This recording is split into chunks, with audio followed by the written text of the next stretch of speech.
Welcome to this very strategic episode of the President's Diary podcast, where we are going to be taking a look at one of the most consequential events currently shaping not only the Middle East, but the world as we know it.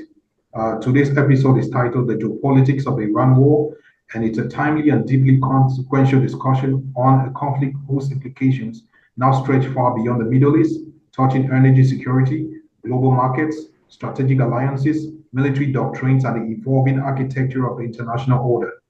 At a moment when the world is witnessing rising tensions, shifting alliances, and the return of hard power politics, understanding the deeper geopolitical stakes of this war has never been more important. To help us navigate this complex geopolitical issue, I am greatly honored to welcome my guest, distinguished Professor Jagdish Sheth, joining in from India. Professor Jagdish is a global geopolitical analyst, a keynote speaker in numerous international forums, and has been instrumental in influencing conversations across academia, business, and policy circles around the world. Professor, it is a true privilege to host you today. Welcome to the program, sir. Thank you. Thank you. It's my privilege. And I must thank you and your organization for giving me this opportunity to discuss on one of the most important events that is shaping the world in a different way. So it's really a pleasure to be on this platform. But thank you for your introduction. But I only say that I am just a student of leadership and geopolitics. Mm. See, Thank this you. globe, it remains on my table, and daily it is there, and it is showing Africa. Let's begin with the real drivers of this war. Yeah, Yeah, there yeah, has been a lot of speculation about what really kickstarted this war, and the general idea from the American and Israeli governments is that this is all about dismantling Iran's nuclear capability. And other pundits have stated that it's all about oil, and others say it's all about control of the Strait of Hormuz. So I want to put this question to you: what do you believe is or are the true geopolitical drivers of this conflict? And is this fundamentally a security war and an ideological war, a power transition war? And are we witnessing a collapse of the post-Cold War Middle Eastern order? yeah. Thank you. This very important question. But in my view, before we start about the who are the, what are the drivers of this conflict, let us see who's the main architect of this conflict, who's the main conspirator, who got it done, and who wanted it most to happen. So if we answer all these questions, so the answer is it is only Israel and its Prime Minister, Mr. Netanyahu, who wanted this to happen and somehow convinced USA also to join in this war. So, but what are the drivers for Mr. Netanyahu? So I can think of one or two things. First is that he is a kind of person who wants to be a regional hegemon. So he wants to create that thing that I should have I am the leader of this part of the world, and he wanted that only competition was from Iran, a big country. So Gulf states, they are already cozying up under US pressure to be with Israel. And somehow it was thought that once the war starts, they will start fighting among each other and get weakened. And so it increases the position of Israel still further. So that was one of the drivers. Another thing that was the main driver was the so-called Greater Israel Project, the something that Netanyahu is very fond of, and he is actually working for that to satisfy his own right-wing partners also, and he feels that by this he will be gaining in the next election that is going to happen. So you see, what is happening is that while it was started by Israel and USA, but all the discussions now, all the peace talks, all the deals, whatever is happening is between US and Iran. And what is Israel doing? It is just busy in its own work, getting half of the Lebanon, the South Lebanon cleared, and much of the Gaza cleared, so that it becomes its own area, and greater Israel is becomes little more visible. And even planning for attacking Turkey also in the last next episode. So that is, in my view, the main drivers. Now, I want us to talk about something very strategic. Like almost everything we get from the news about the Strait of Hormuz. Let's talk about the Strait of Hormuz for a second. We all know it's a very strategic choke point in the transition of global markets when it concerns oil. Now, as I mentioned earlier, there are commentators who say this war is not about control of the Strait of Hormuz, but we are witnessing a situation where Iran has restricted passage to the Strait of Hormuz and is constantly using the Strait of Hormuz as leverage in negotiations.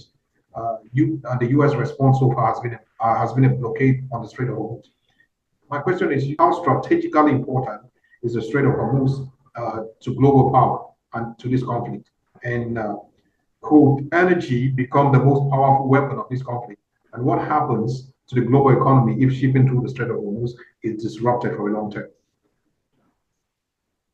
You see, let us recall that on 27th of February this year, Strait of this Strait of Hormuz was already open. It was open for all. And Oman was trying as a mediator, and Foreign Minister of Oman almost declared that the deal is almost ready. It is Israel who doesn't want peace to happen. And it is in the interest of Israel that the war goes on. So they started the war on 28th of February. So whatever was already open has now become a choke point. And one of the point of discussion that it should be opened. Okay. Now, why this situation came? You see, Iran knows that it cannot match USA militarily. USA is the superpower. It has the world's largest airports and navy and everything. Okay. So what is the leverage that it can have? Now you see, threat for the Iran was existential. And it was their smart thinking to take Strait of Hormuz use it as a leverage point. And so far, it has worked in the favor of Iran, that all the things are now revolving around that, and the whole war has prolonged, and USA has suffered so much loss in it. And now somehow USA wants to wrap it up. And as the latest news is coming, that we can hope for a peace deal very soon. But you never know the kind of unpredictable leaders we have. So you cannot predict it will happen, but we hope for a optimistic. So Strait of Hormuz was used as a leverage because it was an existential threat for Iran. And another thing is that Iran is supported by its proxies, I termed as 3H: Hezbollah, Houthis, and Hamas. And this was the fourth H, Hormuz, that was added to it. So it also added into the support of Iran. But you are right that if it remains closed still further, it has already caused a lot of damage to the world economy all over the world.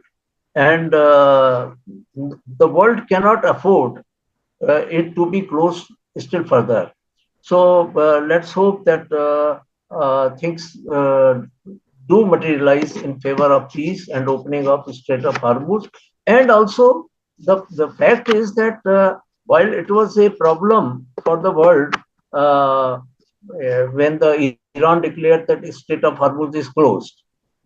Now, what was the American response? they put another blockade, naval blockade, and it multiplied the whole problem. So you see, even just in last 4 days, three of the Indian ships have been attacked by U.S. Navy, and some of the Indian sailors have been killed also in that. So you see, while Strait of Hormuz was a problem, the double blockade by US multiplied it. We all know that Israel, the United States, and Iran are the main actors of this conflict. But internationally, there are other big powers like Russia and China and Middle Eastern powers like Turkey. How are China and Russia positioning themselves strategically in this war? And could this conflict accelerate the emergence of a multipolar order? And looking at the United States, is the United States risking its strategic overextension in the Middle East again, just like they did in Iraq and Afghanistan? And who benefits geopolitically from this conflict if it is prolonged? This is a very strategic question. This is a very, very strategic and important thing to be discussed. You see, uh, we all know that although China and Russia were not directly involved into it, but they did support Iran in some way or the other. And in the process, they have been benefited also in several ways. But the basic interest of China and Russia has been in overextension of this war, so that all the ammunition of USA gets diminished. USA has already lost so many aircrafts and radars and all that. You know? So they said, let it extend. We will not do a very active role in. They did not take any active role in getting it finished earlier. So they were just silent spectators helping Iran from outside.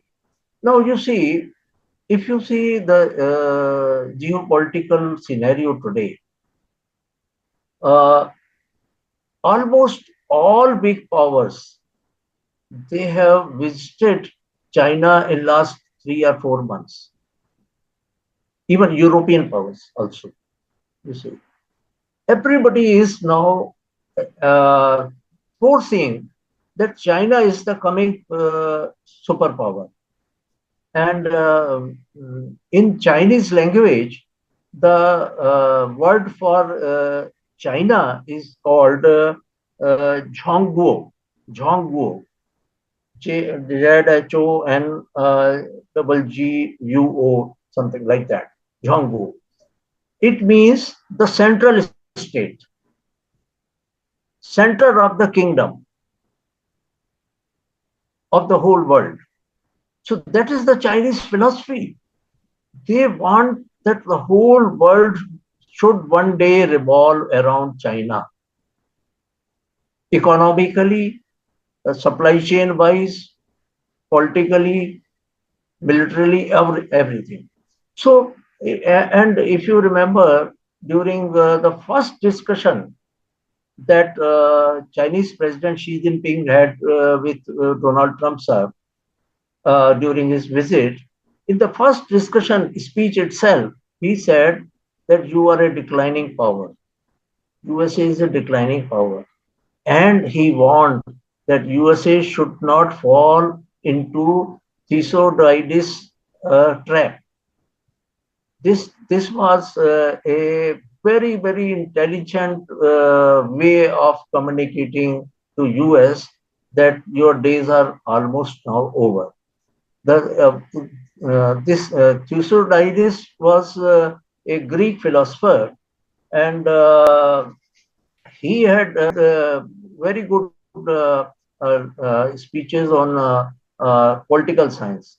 So he mentioned that whenever there is a rising power confronting the ruling power gets threatened, and it starts to stop it somehow, to contain its power, and it leads to confrontation. But if the ruling power is constantly engaging its energy and resources into containing the rising power, one day they lose and the rising power becomes the ruling power. So in just two words, he mentioned this thing that I am the rising power. Today you are the ruling power. But if you try to contain me, you are the loser. So that was a very intelligent thing by Xi Jinping. Now, another thing is that let us see that China has made tremendous progress in infrastructure, in manufacturing. It is the manufacturing hub of the world, in supply chains, especially in case of rare earth materials. So it is using its all the resources, money into building these things. And another thing that must be noticed is that China, China's philosophy is that dependency is the main armament. China is having dependency of more than 100 countries in the world through debt diplomacy, through Belt and Road Initiative, through supplies of aids, etc. So its dependency is the biggest weapon of China. So they can win over the influence the world without using a single missile. Now this is something that must be taken into account. And the way Russia and China are coming together, and along with North Korea also now, and they have with Iran and Pakistan also. So you see, a new axis is being made. And another thing is that BRICS is becoming more enlarged. So Russia and China are interested in putting BRICS as a counterweight to US and Western hegemony. So these are the things that are shaping the current diplomacy and geopolitical scenario. That's my point of view. Would you say China and Russia benefit geopolitically if this war is if this conflict is prolonged? Yes, they will be happy. Their influence is growing because uh, Trump is helping them by its own unpredictability and shouting at its own allies. So even Europe is now thinking whether we should shift to China, and because USA has become unreliable partner. Okay. Canada is shifting. So they are just watching it very closely and allowing it to happen. Let's look at America for a second. We have a situation right now where the resolution of this war has been handed into the hands of the Americans. It's the American administration that decides when to strike Iran, that decides the terms of the negotiations, even though this was, instigated by the Israeli government. I want us to talk about the future of American power. I have listened to commentators and podcasters like Tucker Carlson, the American who says America literally has no strategic interest in this war and should not be part of it. So my question to you is, how does this war project American strength, or does it reveal a strategic vulnerability? And second, can the United States sustain simultaneous geopolitical pressures in the Middle East from Europe and Asia, as we have noticed? And what lessons can you think Americans can learn from its engagement in Iraq and Afghanistan? You see, America is a great country, no doubt about it. It has so many plus points. But under Mr. Trump, Mr. Trump is changing everything that America stood for. Now, now everybody is noticing it. And as I said, that unpredictability, this America is trying to use unpredictability as a weapon. that you be cautious of me. Tomorrow I can do anything to you. They tried with tariff war, but somehow it didn't succeed to the level that they wanted. Now, what is Trump's? I call it. Some people may say it is madness, but I call there is a method in madness. I see a method in madness of what Mr. Trump is trying to do. You see, uh, Western and especially American hegemony is dependent upon petrodollars, is dependent upon arms supply conflicts everywhere. Okay, so weapon industry is very powerful there, and it enriches the economy and the technology also. Now, what is happening is that uh, the world is moving towards multipolar world, and America doesn't want it. All these things are to prove that might is right, to establish this principle that might is right. If I'm powerful, I can do anything, any part of the world. So that is something that they want to kill the idea of multipolarity. This is in the background. They don't say it.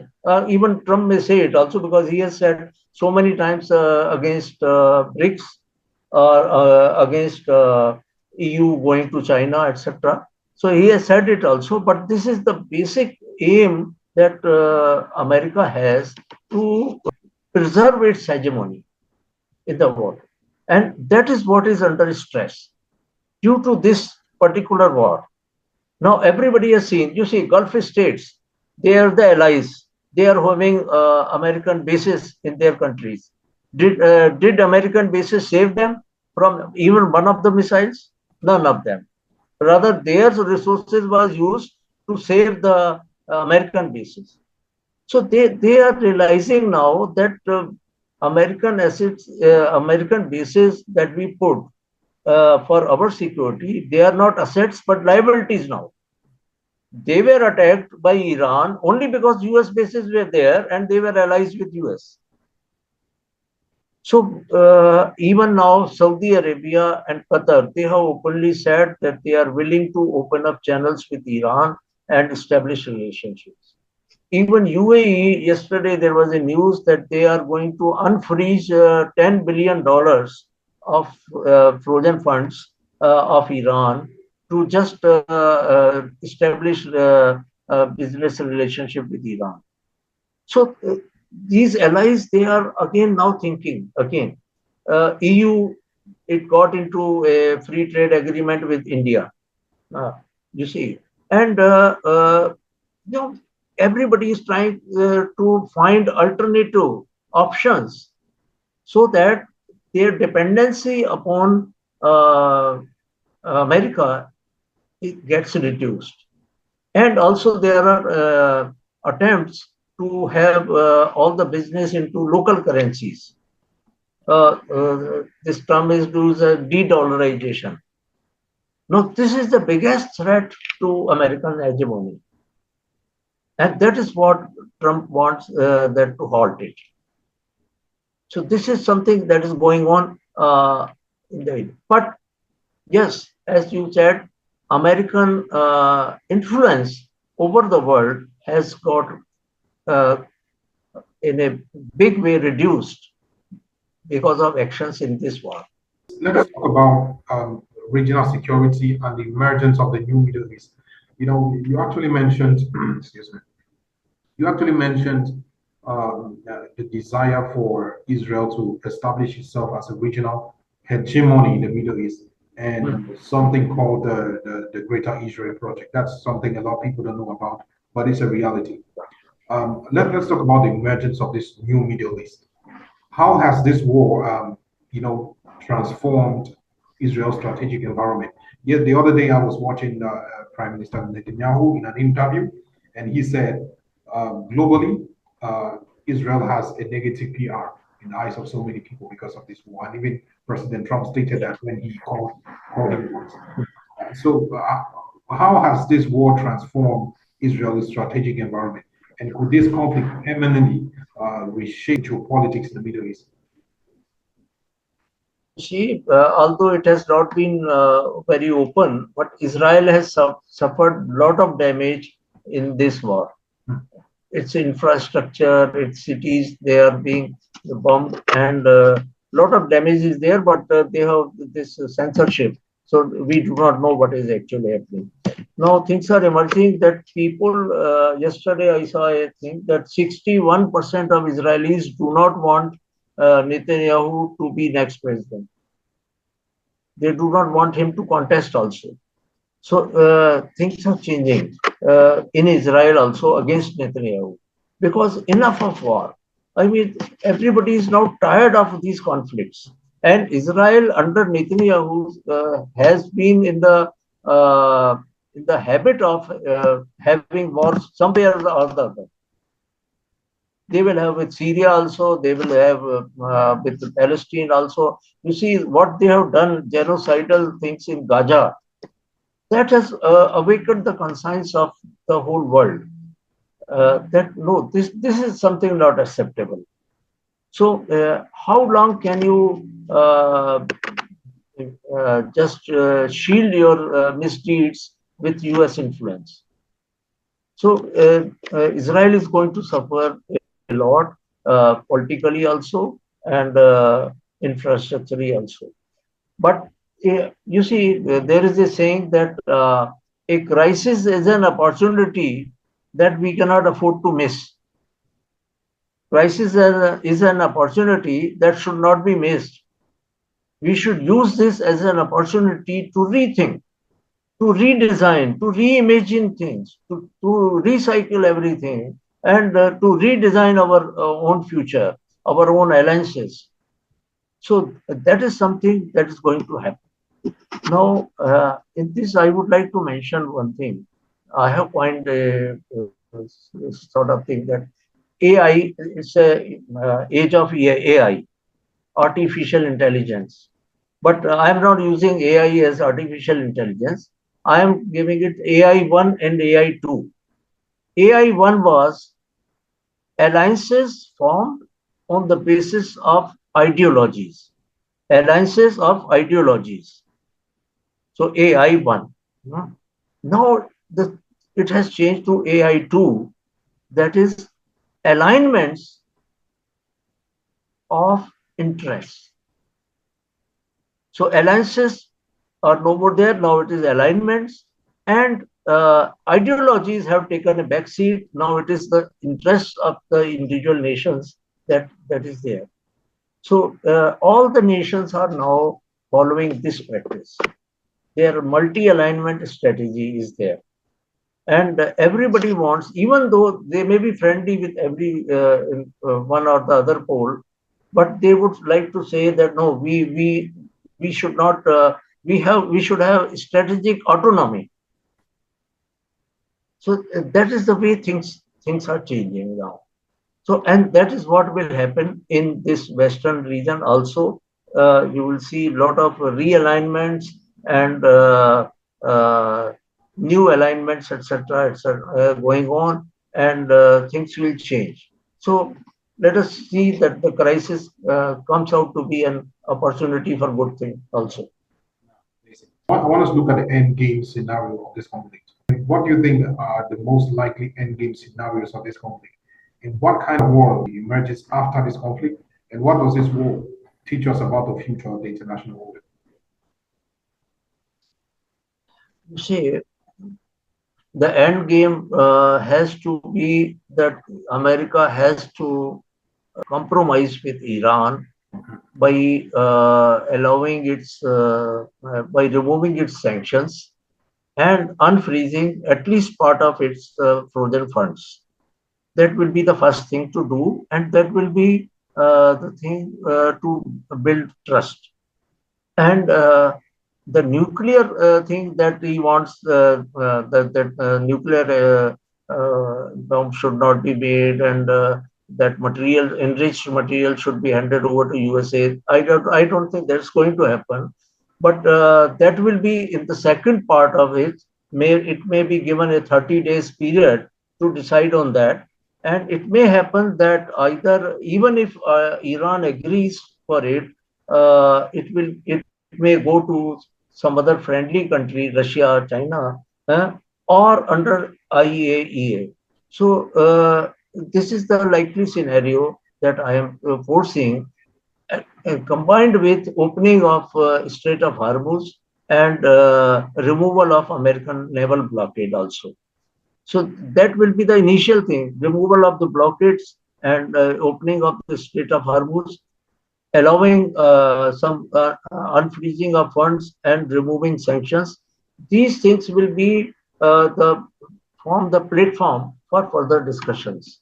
But one thing is clear, that I call it that three S. Three S. They are non-negotiable: security, sovereignty, and self-respect.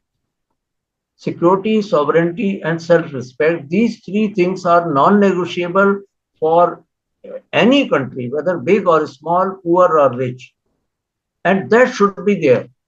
The basis of collaboration has to be there. This should be followed by all. And what is going to future scenario that I foresee is that, as we discussed earlier, there will be shifting of alignments towards Russia and China. BRICS may get little strengthened with induction of more countries, especially from global south, Africa and Latin America especially. And ASEAN countries will keep rising. And slowly, whether Trump likes it or not, multipolarization, multilateralism has to grow, and it will have its own impact. But one lesson that this war has given us: we never imagined that a sea route can be used as a weapon. Now it has been shown that it is weaponized. We never imagined that supply of materials or tariffs can be weaponized. So now new forms of this weaponization is being there, at which this war has produced. So energy security, food security, I mean, these are the issues which are now in the process of getting weaponized, and every country has now understood that they have to create their own stocks, safety stocks, reserves, so that they don't fall into this trap. So this is something that I foresee in the coming days in the world. Amazing. Thank you so much, Professor. Unfortunately, because of time constraints, we had just 30 minutes, 40 minutes to go. And I wish we are going to continue this conversation some other times as we watch the proceedings and the peace processes go. So thank you so much for your time. My pleasure. It's my pleasure and privilege. Thank you. I thank you very much for this opportunity, and I look forward to continued collaborations on different areas of interest. So thank you very much. Thank you so much. Thank you so much. And my good wishes to you, your family, and all your citizens also. Thank you. Namaskar. Good wishes to you. Namaste. Bye-bye. Bye. Thank you.